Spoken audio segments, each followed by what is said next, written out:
Greetings, everyone. Thank you for joining me today. My name is Kobe Michael. I'm the author of The Poison Path Herbal, the forthcoming Poison Path Grimoire, and co-author of Leo Witch. Today, I'll be presenting on Poison Magic for Prosperity.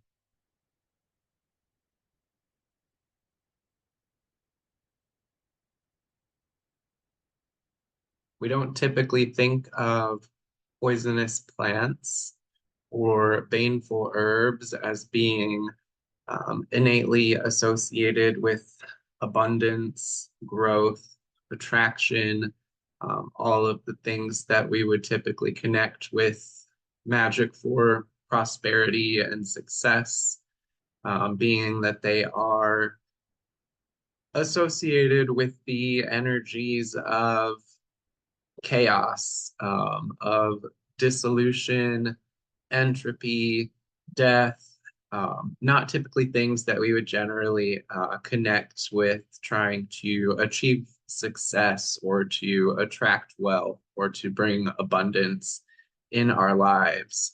But as you'll see in this presentation, they have many other qualities that we can put towards working prosperity magic in a slightly different way. Prosperity is going to look different for everyone.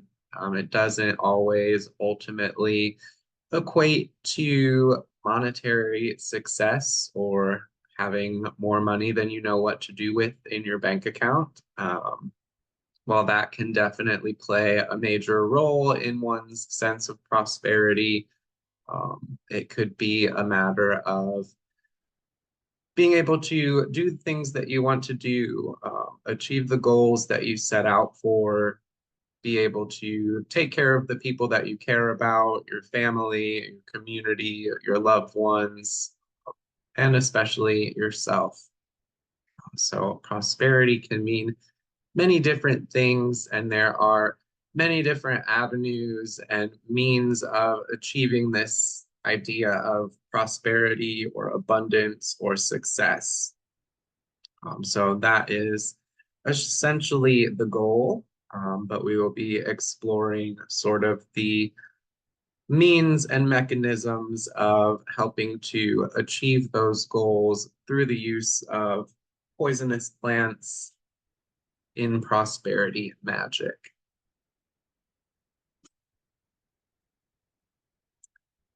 So poison is a magical force. This was very much understood in the ancient world and is still a concept in a lot of traditional herbal practices.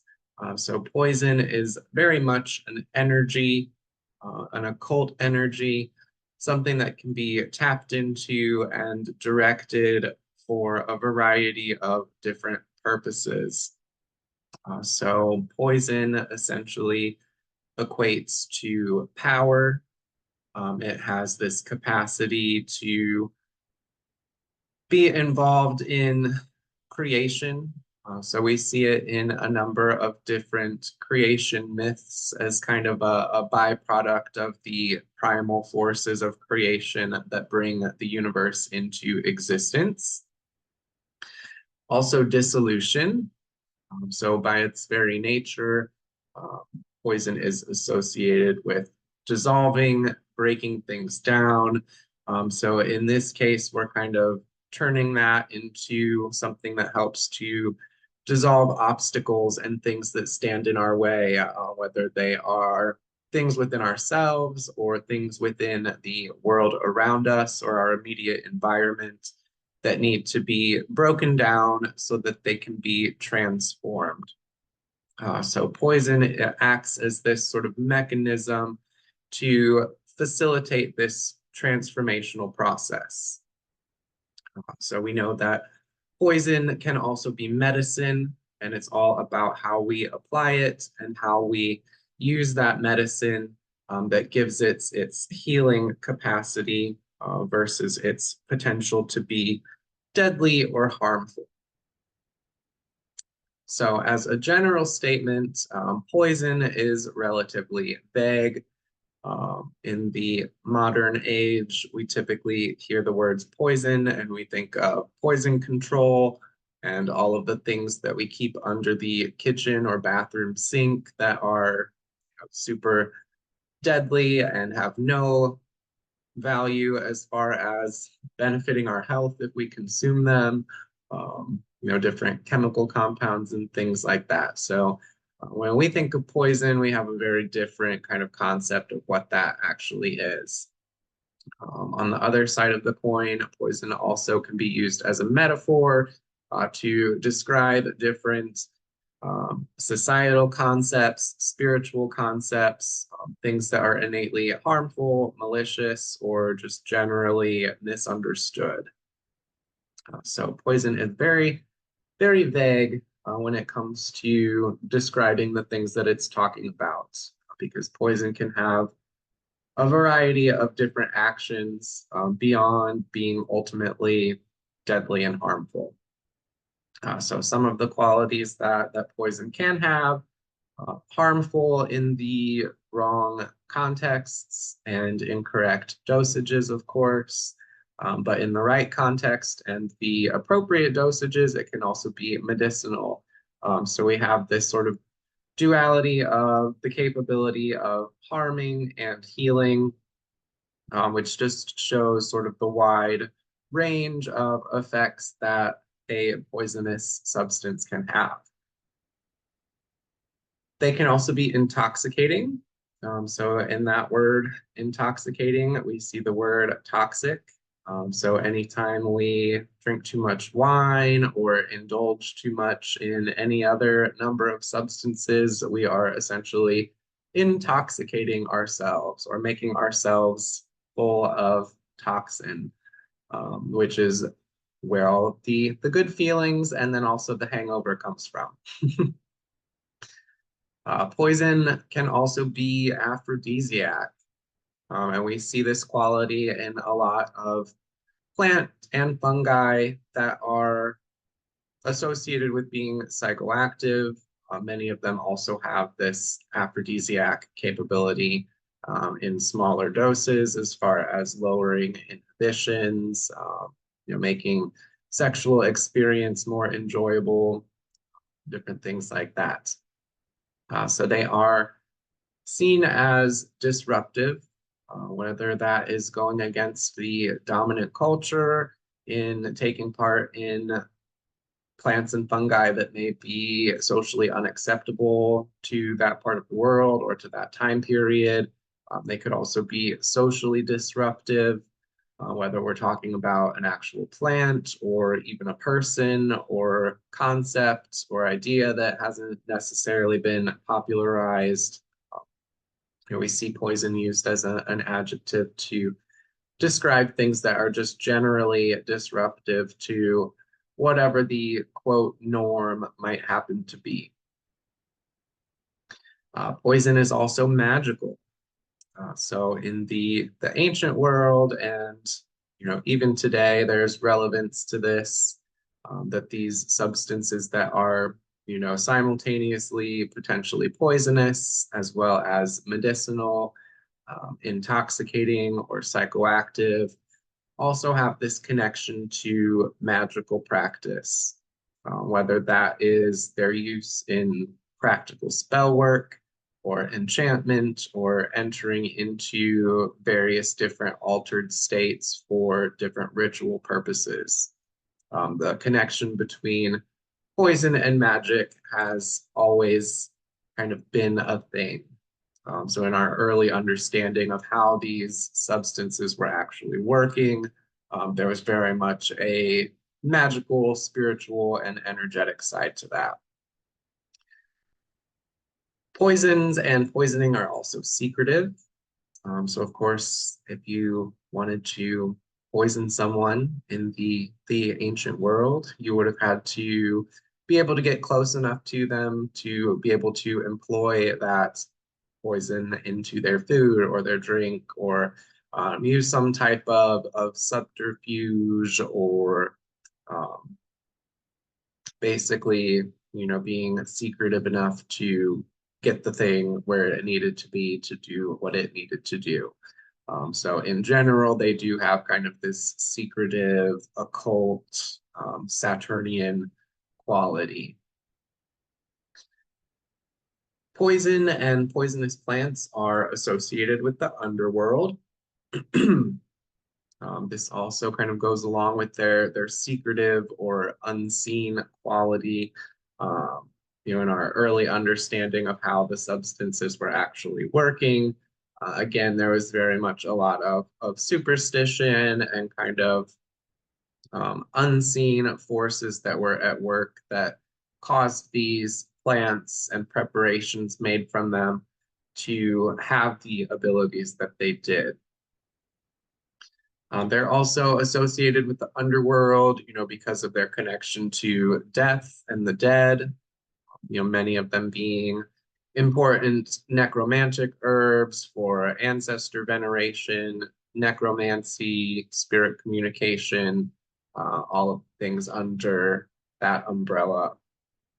But they are connected with the primal, generative, and both creative and chaotic forces that we see as kind of dwelling within the underworld, where all of that creative potential kind of exists in the darkness before it emerges into the material world or the middle world, or what we would consider the realm that we see and experience. So poison kind of exists in this lower realm of subconscious and creative and chaotic forces that dwell within the proverbial earth. Typically, we see poisonous plants being under the rulership of Saturn. And as we'll learn with deeper investigation, just like all plant allies, the poisonous plants as well are not dominated solely by one planetary influence. They can exhibit a lot of different planetary influences or energetic influences depending on the context and the way that they're used and how we work with their spirits, that we can draw out some of these other qualities. But poisonous plants are typically associated with Saturn. Another example would be Pluto or Hades, if we're using the Greek deity, to represent sort of these darker rulers of the underworld. But when we consider the underworld, we're not just talking about the realm of the dead and things like that, but also all of the abundance and material wealth and valuable minerals that are dug up out of the earth, out of the underworld, in addition to all of the abundance of the green realm, essentially coming from the underworld and springing up into the middle world. So there's very much this connection to wealth and abundance when we work with these underworld deities. And then also we see Venus as having a major influence on poisonous plants and poison plant magic. In part, we can see this in their aphrodisiac qualities, but also working with Venus as sort of a patron ruler of plant magic and green witchcraft in general, also as the form of the witch queen. So we have all of these different elements to kind of draw this Venusian side from as well when we're considering working with not just poisonous plants, but any plants. We see a shared root in the words Venus and beneficium. So beneficium typically was used as a Latin for the Greek pharmakon or pharmakeia, which was essentially somebody that was knowledgeable about poisonous, medicinal, and magical plants. And it eventually kind of became synonym for witchcraft and poisoning, and were used relatively interchangeably. But it's through these Venusian elements that we really see the abundance, success, and influence that we would be sort of tapping into when we're doing prosperity work. So just knowing those different correspondences and kind of where the energy is coming from and their different spiritual and planetary representatives when we are embarking on poison magic for prosperity.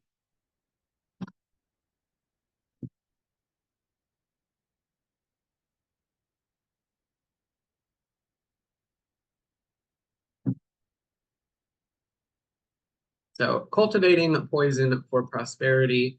I've got a few different things here that I just wanted to touch on. So as we're kind of investigating the idea of poison as a type of energy or a type of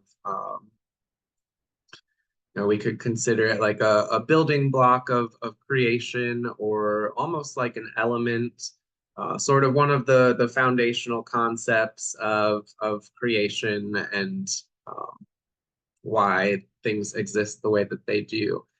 So all of these different archetypal powers are kind of things that we can tap into if we sort of understand their hidden workings and how that energy and how that concept can be directed into specific workings. So this idea of cultivating poison, not ultimately associated with what we think of like horticulture or cultivation in the sense of growing things, while it definitely can be that, but sort of cultivating and gathering this force and this energy that we can then direct towards our specific intentions. Because as I said in the beginning, poison is synonymous with power or potency.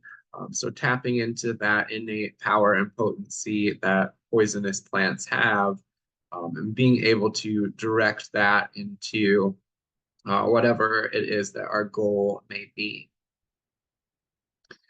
The first thing that I talk about is inheritance powders because they kind of go along with prosperity. This would be sort of the more malefic and sinister side of poison magic for prosperity. So inheritance powders were essentially preparations that were employed during the Renaissance, most popularly. They would have been used by people for social advancement. So to kind of move up in social standing by removing the competition. They would also be employed by members of one's own family that were maybe seeking to cash in on their inheritance a little bit early, or maybe get rid of some other family members kind of standing in the way of them receiving that inheritance. So they were essentially powders that were sprinkled into food and drink that were used to poison people. So poisoning was very in vogue in the late Middle Ages and Renaissance. And we see that sort of throughout Europe, Italy, Spain, all sorts of different places that these things were popping up. So poisoning was very much a real threat to people in the time period. Obviously, I'm not encouraging that you poison anybody literally for your prosperity, but just kind of as one of the examples of how poison and prosperity magic have kind of gone together. The next that I have is goo, poison magic. So this is from China. And if we look to the right, we see two different glyphs, which stand for the word gu, which means poison, not to be confused with the word du, which means potency, which we often see used in the context of Chinese herbalism in reference to plants that are poisonous. But goo is something slightly different. So it is a word for poison, but it also has a lot of spiritual and occult connotations when it comes to, what it actually is, and really kind of touches on this idea of poison actually being an energetic force.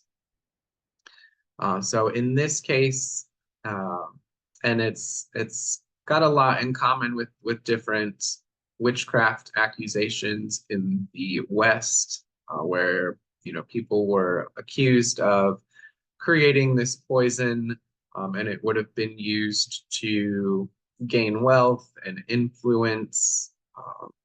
Essentially through creating this goo spirit, or this almost kind of a demonic spirit that would have been treated as a familiar spirit that the practitioner would have been able to send out either to cause harm to their enemies, to use in manipulative love workings, or to literally go out and steal other people's wealth.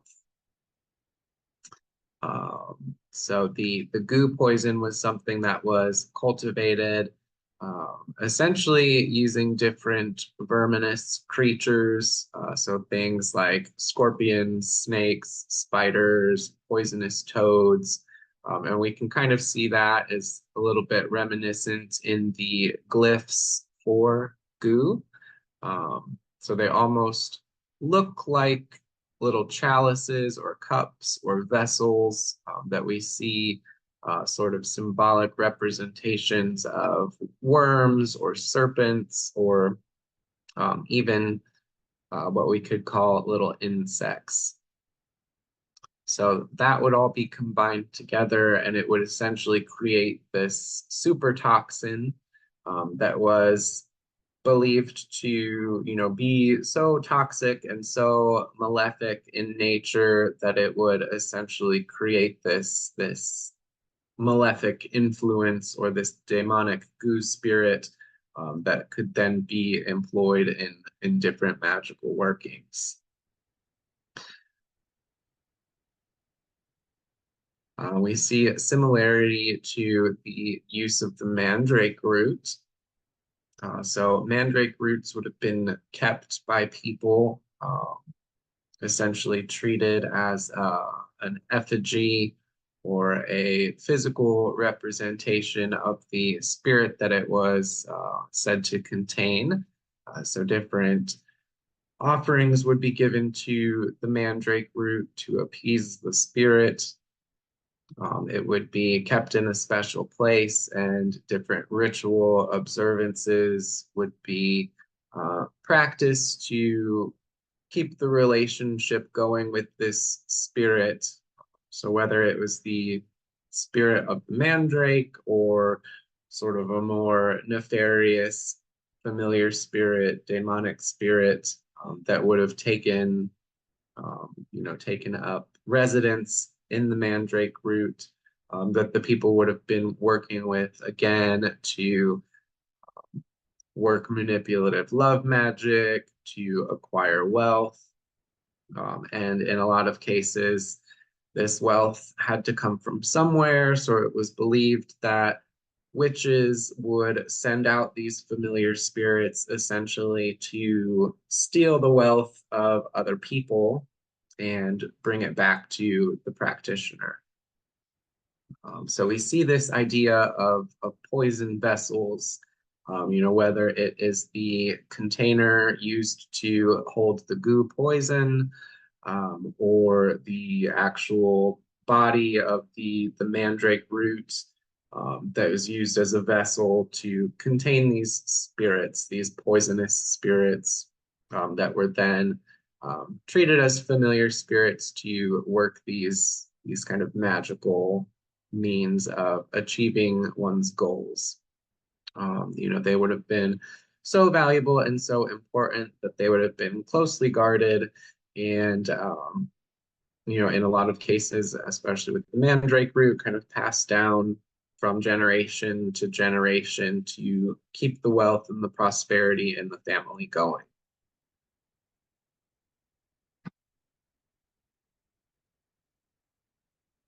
So poison plant allies for prosperity and success. So in the following slides, we will explore a few different poisonous plant allies and look at some of their different qualities that would go well with working prosperity magic. Yeah.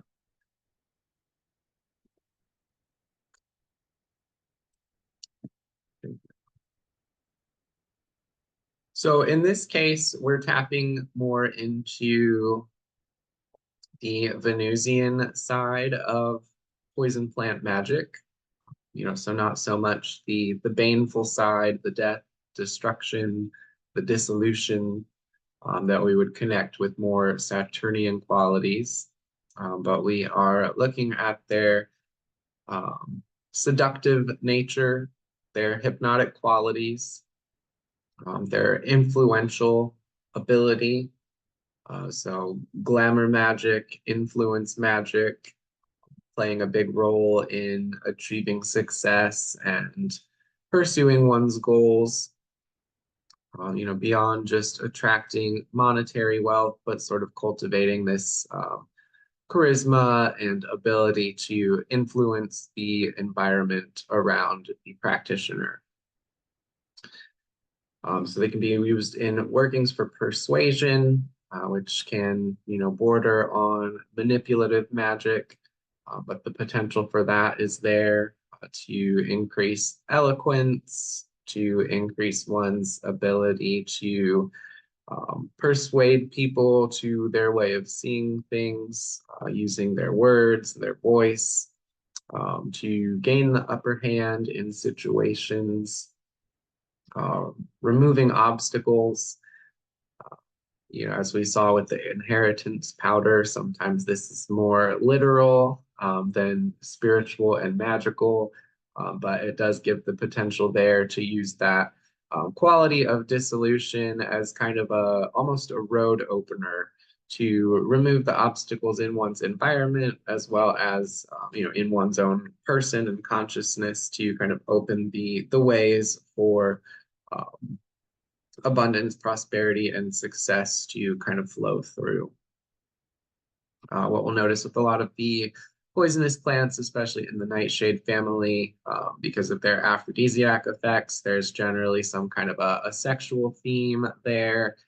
So for some people, that is sort of a form of influence as well. So one's kind of like sexual prowess, charisma, um, ability to sort of entrance and influence others can and has in the past helped people to advance in whatever it was that they were pursuing. So just kind of generally, they are plants of empowerment because as we said in the beginning and middle, poison equates to power and potency.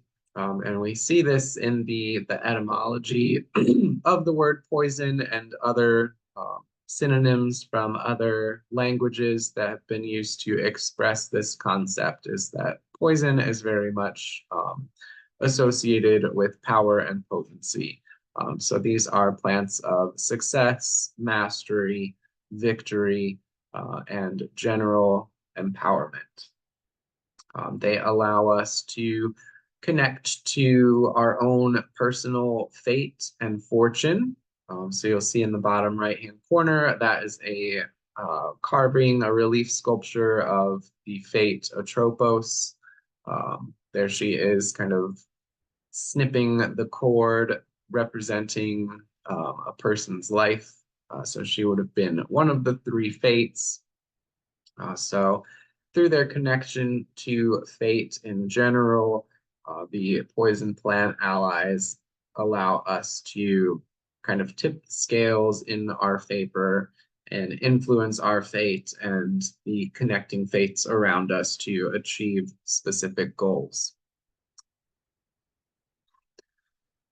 So there are a variety of different ways to work with these plants in magical practice and in ritual, which we will discuss in the coming slides.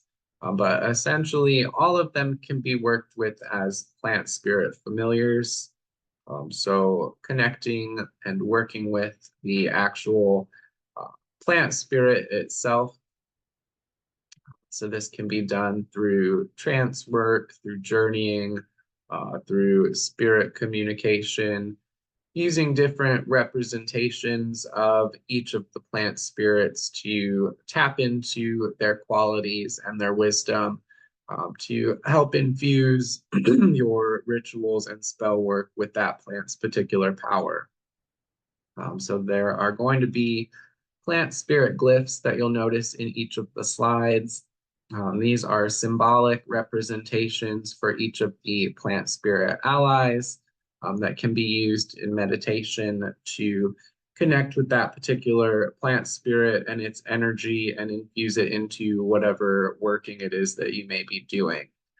So to work with the plant spirits, you don't generally need to have the living plant right next to you or have some kind of a formula or preparation that contains it, that you're able to connect to them in spirit form, just like we would any other deity, ancestor, or spiritual ally.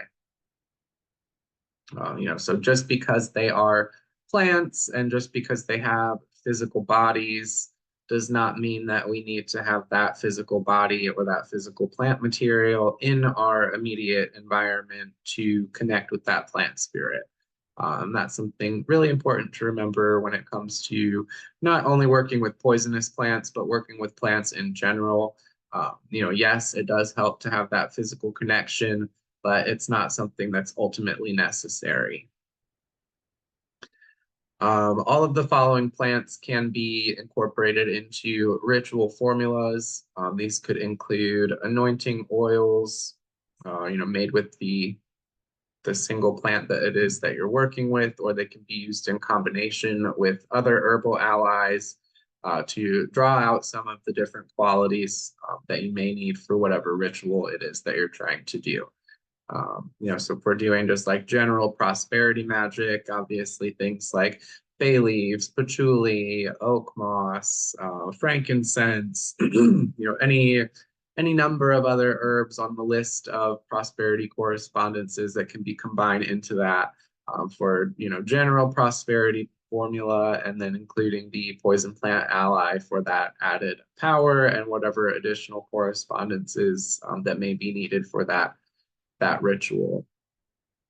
So we're able to kind of tweak our formulas to make them a little bit more focused and a little bit more directed at something specific, as opposed to just kind of a generalized formula for, whatever vaguely associated with prosperity. They can also be incorporated into spirit vessels. So this could be some type of a bottle or box or container that acts as a spirit house for that particular plant spirit. Also, of course, charms. So this could be charm bags, jewelry, any other kind of container that you're, in this case, probably carrying around with you. Since it is a charm, where the spirit vessels are usually something a little bit more stationary, that's kept in a specific spot, usually the altar, or taken out when you're working with that particular plant spirit. But the charm would be anything that the plant ally is incorporated to that you're actually carrying around with you. And then, of course, root fetishes. So roots are very important in magical workings, and not just the mandrake root. While it is awesome that it has a humanoid shape, all roots essentially have this ability to be used as spirit vessels because the root essentially contains the majority of the life force of the plant and its physical body in the middle realm. So roots can be carried as charms or kept on the altar as spirit vessels to tap into um, the spirit of each plant ally. The first one that we have to talk about is Datura, also sometimes commonly called thorn apple. And there are a variety of different members of the Datura category. They all have, very similar characteristics when it comes to their physical appearance. So this plant spirit glyph here, it was made using the scientific or Latin name of Datura stramonium, but essentially it can be worked with to tap into the spirit and energetics of Datura in general. So if it's Datura anoxia, Datura metal, et cetera, we can work with this glyph as kind of a symbolic representation for the um, general energetics and correspondences of the spirit of Datura.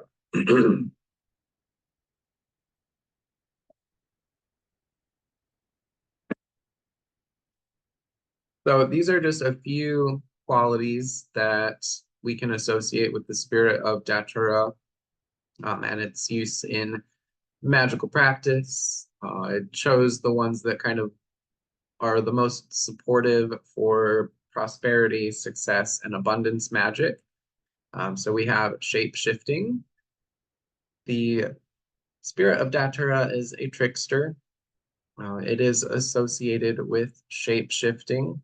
So in this case, we may need to change our shape, change the way that people perceive us to sort of influence and enter into, whatever it is that may be our goal. So maybe it's making us more desirable for a job or, uh, more using the word like more likely to get a promotion than someone that may be our competition. So kind of thinking along the lines of different things like that.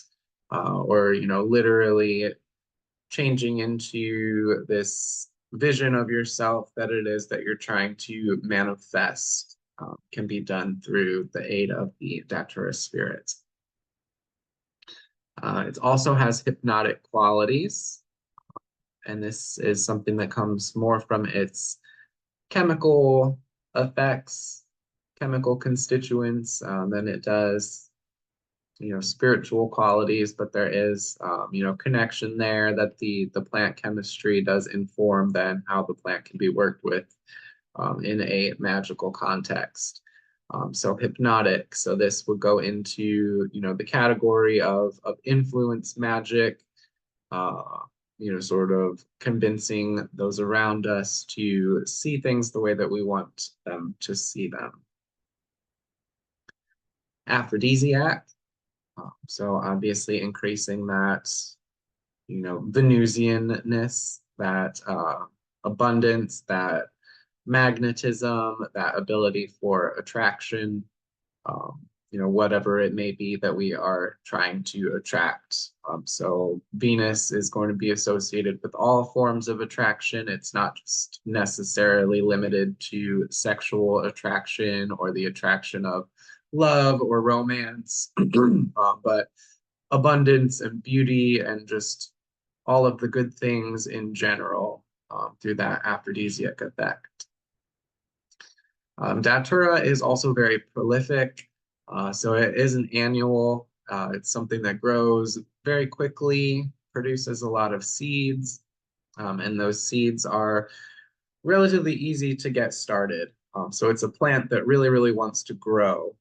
So using that in an energetic form to kind of grow our abundance, increase our influence, multiplication magic through its prolific nature. It of course can be used in formulas and spells for glamour and influence, as well as love magic and fidelity.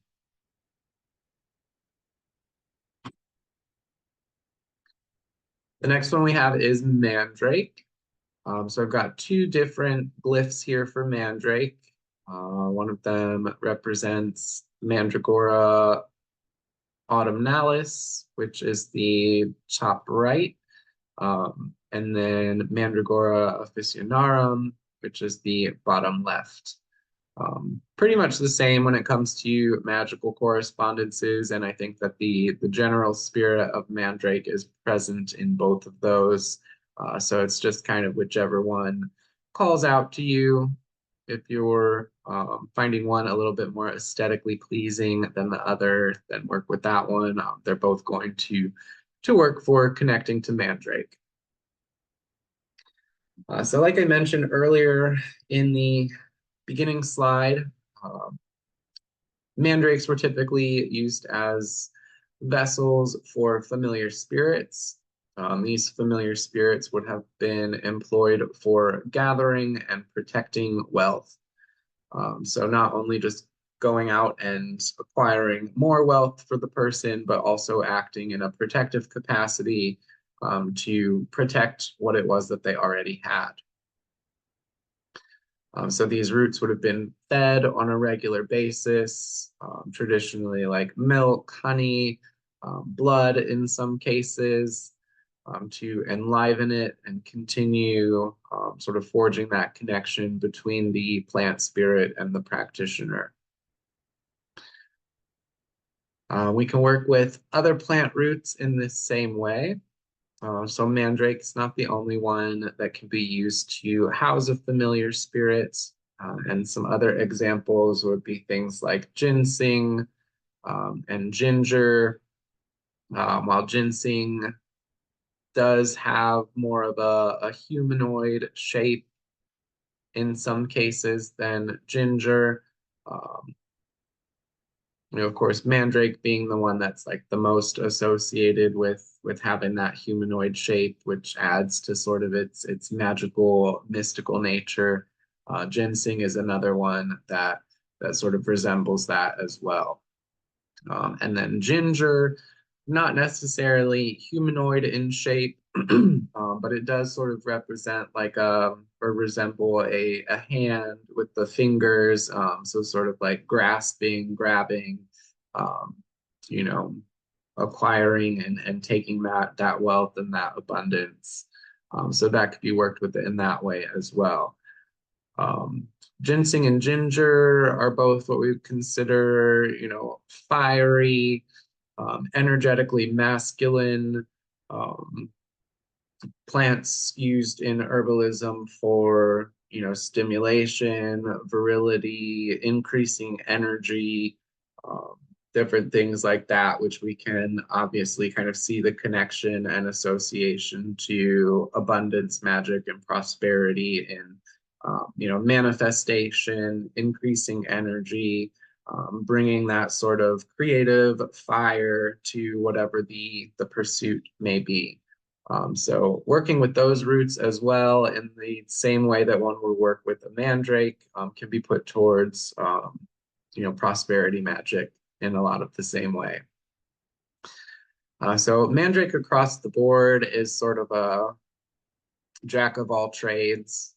So prosperity, wealth, love, success, general mastery.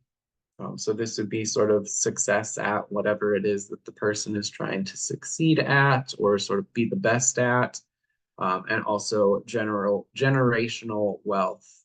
So this kind of coming from the idea of that mandrake root being passed down from generation to generation, protecting and keeping the wealth of the family. So kind of the same idea here, and that everybody would like to take care of their loved ones and their descendants and those that remain here after we're gone. So tapping into that idea with the mandrake, ginseng, and ginger root. These could be dry roots, but they can also be living root. So kind of taking care of and tending the living root as well as working with the dry root as a root fetish are all ways of connecting to the magic of Mandrake.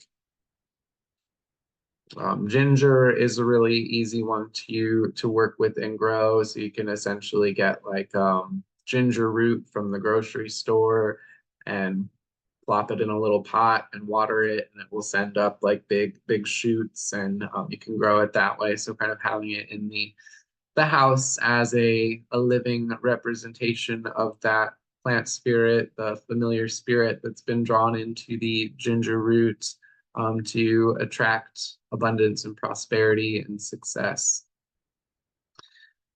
So they would have been guardian spirits, associated with protecting wealth. A lot of times these familiar spirits would be, guarding some kind of buried treasure. So again, echoing back to that chthonic or underworld element of the wealth contained, within the earth or under the ground. So tapping into this sort of creative abundance energy through working with these chthonic or underworld roots and plant allies.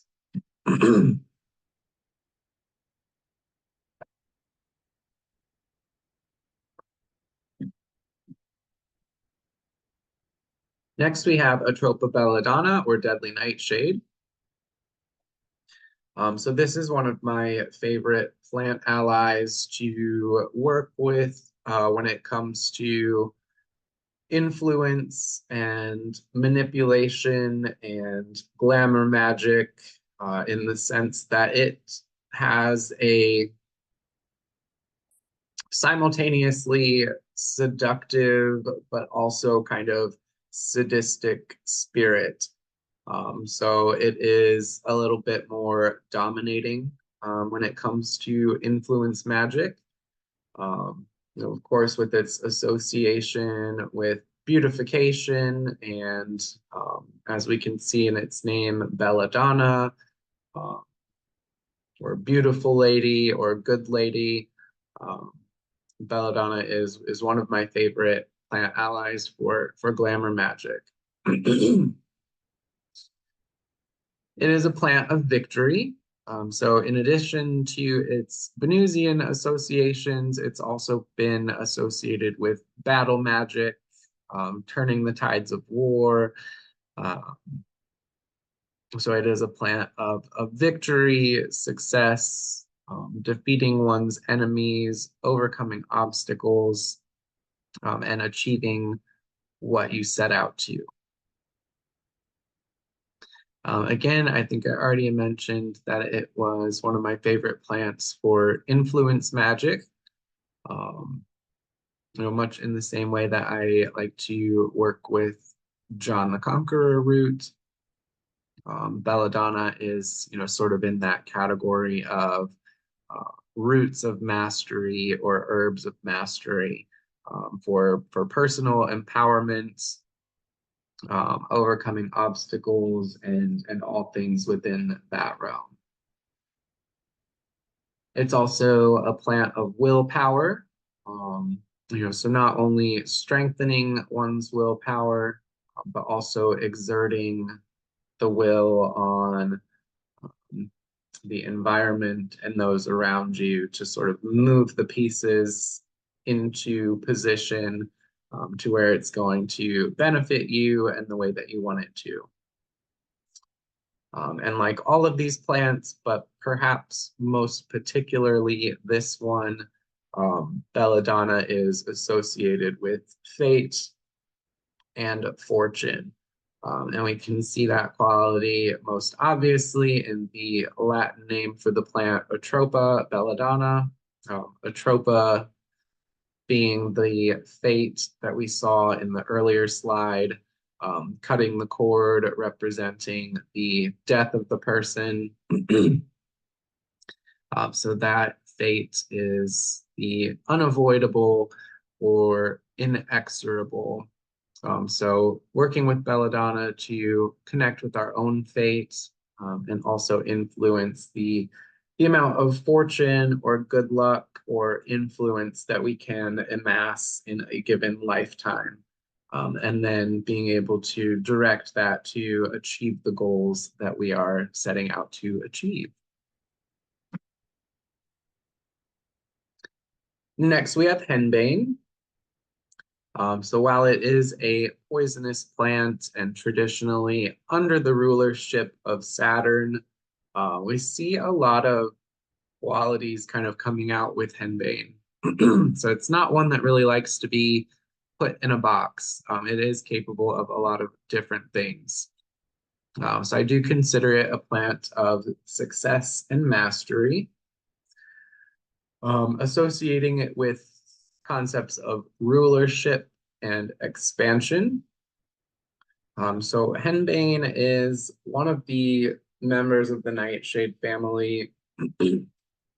I think maybe one of the only ones that kind of exhibits this quality of expansion and growth in the way that henbane does. I do connect it to the planetary um, energy of Jupiter. So the greater benefic. So Jupiter associated with all forms of expansion, success, sort of um, royalty and regality, and kind of a higher octave of the abundance that we see in Venus. It also has qualities of Mercury, which we see initially in the role of the psychopomp, as henbane was traditionally associated with the dead and the underworld and their journey into the afterlife. But it also exhibits other mercurial qualities when it comes to um, traversing the worlds. And as we know, Mercury being also a ruler of trade and commerce and communication, all very important things when it comes to matters of business and success. For being a poisonous plant, henbane really seems to have this jovial quality that some of the more somber and sinister members of the nightshade family don't necessarily possess. So henbane, it really has kind of a bright personality when it comes to the plant spirits and its individual characteristics. So first we can see henbane was at one point used in beer brewing. So beer, obviously a drink that we drink when we're celebrating or wanting to have a good time. Henbane playing a big role in that. But also sort of the celebrating the life of those that have passed on, with it being an herb associated with death and the afterlife, necromancy, and kind of the transition of the soul. It was connected to the river Lethe, the river of forgetfulness in ancient Greek mythology that the dead would drink from to forget their former lives and kind of go into this more blissful state of the afterlife. So about sort of remembering, celebrating, um, and hanging on to all of the good things. And then of course, henbane is one of my favorite plant allies to work with when it comes to divination. So incense for scrying and going into trance states to acquire information. Um, henbane is one of my favorites to work with in that regard. And I kind of included divination there, simply because it can be useful to have the information that we need when we're trying to achieve the things that we are setting out to. Oops.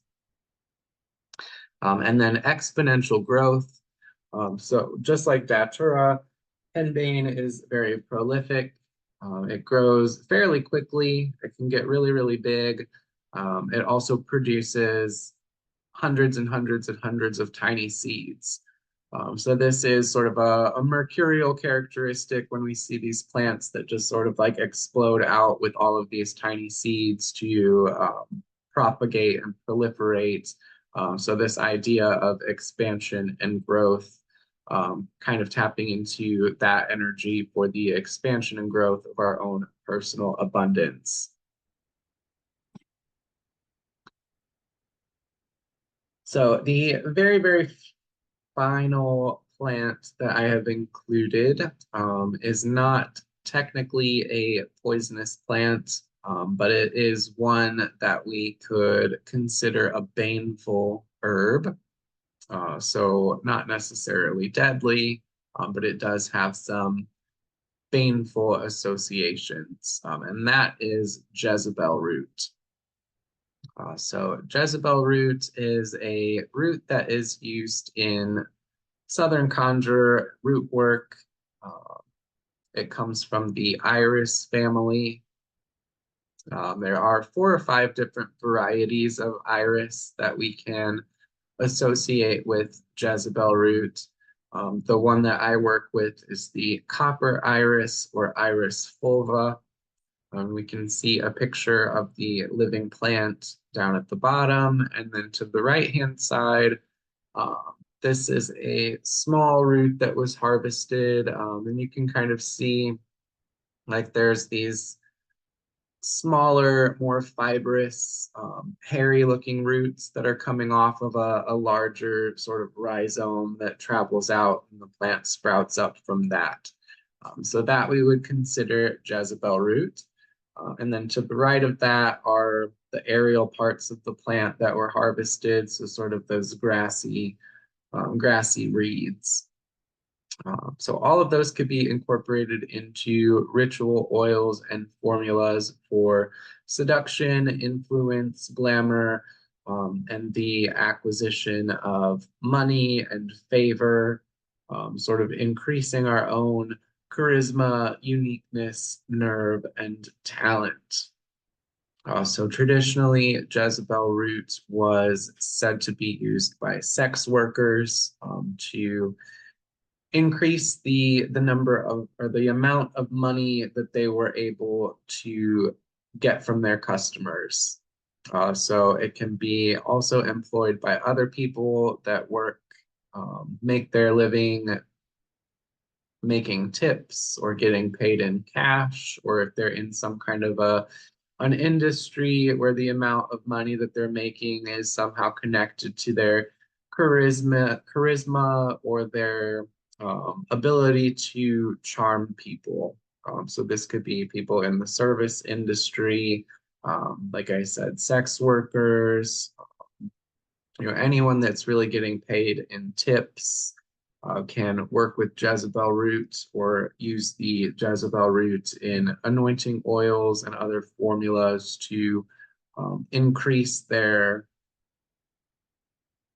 ability to make that money. Its baneful associations come from its use in the Curse of Jezebel, which is a baneful working that uses a Jezebel root to essentially curse one's lover, or maybe in this case, former lover. Um, but that's a different class. And you can learn more about Jezebel root in my next book, The Poison Path Grimoire. So those are just a few of my favorite plant allies to work with when it comes to abundance, prosperity, influence, and glamour. So I hope I was able to demonstrate how all of those different things kind of come into play, when it comes to attracting the things into our lives that we want to achieve.